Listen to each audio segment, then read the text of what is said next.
మాట్లాడేసి. గత కొన్ని సంవత్సరాల నుండి మంచిర్యాల జిల్లాకు చెందిన ఇద్దరు భార్యాభర్తలు కరీంనగర్లోని ఆరేపల్లి వద్ద ప్రైవేటుగా ఇల్లు అద్దెకు తీసుకుని మాల్బూర్ బిజినెస్ చేసి తర్వాత ఇంటర్నల్ డిజైనింగ్ వర్క్ చేసి వారు నష్టపోయినందున వారు సులభంగా డబ్బులు సంపాదించాలనే ఉద్దేశంతో వారి వద్ద ఉన్న ఫోన్లలో ఇన్స్టాగ్రామ్లు చూసి అట్టి ఇన్స్టాగ్రామ్లలో భార్యాభర్తలు కలిసి నగ్నంగా ఉన్న ఫోటోలను మరియు ఆమె నగ్నంగా ఉన్న వీడియోలను తీసి ఇన్స్టాగ్రామ్ లో పోస్ట్ చేయగా అట్టి పోస్టులను చూసి చాలా మంది యువకులు వ్యాపారస్తులు అట్టి వాటిని చూసుకుంటూ ఆమెను ఫాలో అవుతూ ఆమెకు మెసేజ్లు చేస్తూ ఆమె నంబర్లు తీసుకొని ఆమెను సెక్స్ లో పాల్గొనాలని చెప్పి అడగగా ఆమె దానికి సరేనని ఒప్పుకొని తన ఇంటికి దాదాపు సుమారు 100 మంది వరకు పిలిపించుకొని వారితో నగ్నంగా సెక్స్ లో పాల్గొంటూ అట్టి సెక్స్ లో పాల్గొన్నట్టున్నటువంటి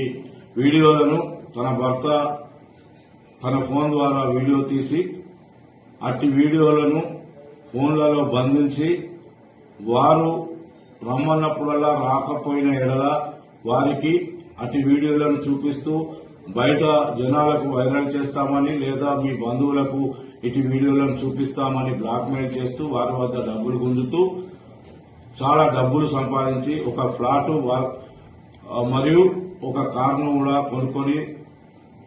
జల్సాలు చేస్తుండగా అందులో ఒక వ్యక్తి వారితో బాగా చనువుగా ఉండి గత సంవత్సరం నుండి దాదాపు 12 లక్షల వరకు రూపాయలు అతనికి భార్యాభర్తలిద్దరికి ఇచ్చి వారి లోన్లు మరియు వారి ఇంట్లో ఇతర సామాన్లు ఫ్రిడ్జ్ సోఫా సెట్ మరియు ఏసీ మరియు కారు కూడా కొని వాళ్లకు లోన్లు కట్టుకుంటూ ఉంటూ తను వద్ద ఉన్న డబ్బులు అయిపోయినందున ఆయన రాని ఎడల అతనికి పలుమార్లు అట్టి భార్యాభర్తలు వాట్సాప్ కాల్ ద్వారా ఫోన్ చేస్తూ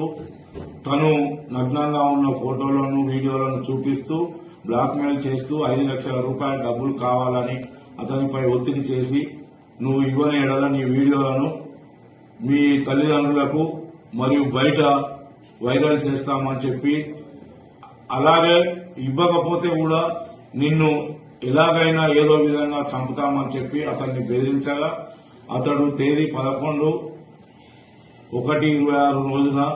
సాయంత్రం సమయంలో 1 లక్ష రూపాయల వరకు జమ చేసుకుని వారు ఎలాగైనా చంపుతారనే భయంతో సిరిపురం కాలనీ వద్ద నిలబడి ఉండగా వారిని భయపెట్టుచున్న ఇద్దరు భార్యాభర్తలు తన కారులో వచ్చి అతని వద్ద 1 లక్ష రూపాయలు తీసుకుని మిగతా 4 లక్షల రూపాయలు 2 రోజుల్లో ఇవ్వకపోతే నిన్ను ఎలాగైనా చంపుతామని చెప్పి బెదిరించి వెళ్లగా అట్టి ఫిర్యాదుదారుడు తన జరిగిన మొత్తం విషయాన్ని తన బంధువులకు మిత్రులకు చెప్పగా ఆ మిత్రులు బంధువుల సలహా మేరకు పోలీస్ స్టేషన్ లో ఫిర్యాదు చేయమని కోరగా ఫిర్యాదుదారుడు వచ్చి కరీంనగర్ రూరల్ పోలీస్ స్టేషన్ లో దరఖాస్తు ఇవ్వగా వారిద్దరి భార్యాభర్తలపై మోసం చేసి చంపుతామని బెదిరించి డబ్బులు వసూలు చేస్తున్నందున అట్టి సెక్షన్లు నమోదు చేసి ఎఫ్ఐఆర్ చేసి వారి గురించి వెతుకుతుండగా ఏసీపీ విజయ్ కుమార్ సార్ గారి ఆదేశానుసారము ఈరోజు ఉదయం మాకు వచ్చిన సమాచారంతో నా తోటి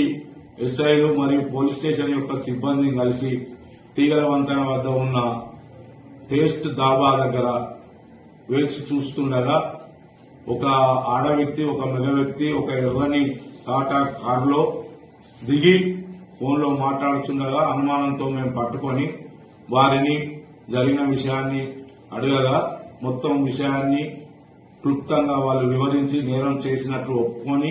వారి వద్దనున్న సెల్ ఫోన్లను మరియు కొంత డబ్బును మరి వారి కారును ఒక బ్లాంక్ చెక్కు 4,95,000 రూపాయల గల చెక్కును మాకు చూపించి వారి వద్ద ఉన్న ఫోన్లను మేము తనిఖీ చేయగా అట్టి ఫోన్లలో నగ్నంగా ఎంతో మంది సెక్స్ లో పాల్గొన్నట్టు వీడియోలు కూడా కనబడగా వారు నేరం చేసినట్టు రుజువైనందున వారిని ఈ రోజు పోలీస్ స్టేషన్ కు తీసుకుని వచ్చి తదుపరి చర్య నిమిత్తము వారు ఇద్దరు భార్యాభర్తలపై అరెస్ట్ మెమో జారీ చేసి మేజిస్ట్రేట్ ముందట ఆధారపరచబడుతున్నది. ఇక నుండి ఎవరైనా ప్రజలు గాని యువకులు గాని ఈ ఇన్స్టాగ్రామ్లలో ఇటువంటి పోస్టులు చూసి నమ్మి మోసపోవద్దని, వారి కుటుంబాలను కూడా నాశనం చేసుకోవద్దని చెప్పి కరీంనగర్ రూరల్ పోలీస్ పక్షాన మేము కోరుచున్నాము. మరియు ఎవరైనా ఇటువంటి పోస్టులు గాని మెసేజ్లు గాని చాటింగ్లు గాని సెల్ ఫోన్లలో చేసినట్టయితే వారిని ఎంతటి వారైనా కఠినంగా శిక్షిస్తామని కూడా హెచ్చరించడం జరుగుతుంది.